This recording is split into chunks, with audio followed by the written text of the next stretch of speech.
আসসালামু আলাইকুম বিনিয়োগকারী ভাইরা, আমরা এই যে 16-17 মাস ধ্বংসের শেষ সীমানা চলে গেছি।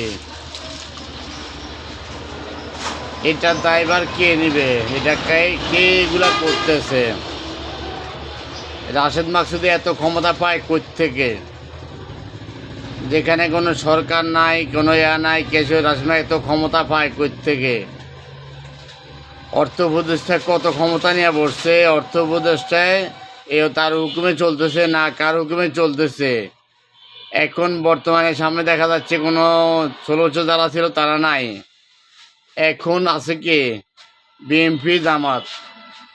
কে এটাকে শেল্টার দিচ্ছে? কে এগুলা করতেছে? 5টা ব্যাংক দেউলিয়া করে ফেলছে, লক্ষ লক্ষ বিনিয়োগকারী ধ্বংস করে ফেলেছে, লক্ষ লক্ষ বিনিয়োগকারীর আত্মনাত অবস্থা খারাপ হয়ে গেছে, মানুষের ফকির হয়ে গেছে, ধ্বংস হয়ে গেছে। কার হুকুমে চলতেছে, কার আন্ডারে চলতেছে, এটাই বুঝতে পারতেছি না। কারো কি জানা আছে? কমেন্টে বলবেন। এই স্বৈরাচারী যে হয়ে গেছে তার ভালো কই থেকে হবে?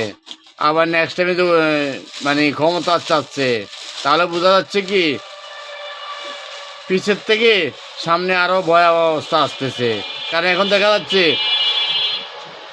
চোর গেল ডাকাইতে আসলো, ডাকাইতে পরে আসবে কি? চোর গেল ডাকাইতে আসলো, ডাকাইতে পরে কি আসবে এখন? এটাই বুঝতে যাচ্ছে না রে বাবু। সামনে বোঝা যাচ্ছে তাহলে কি এর থেকে ভয়াবহ অবস্থা? কমেন্টে বলুন। ওকে, আল্লাহ হাফেজ।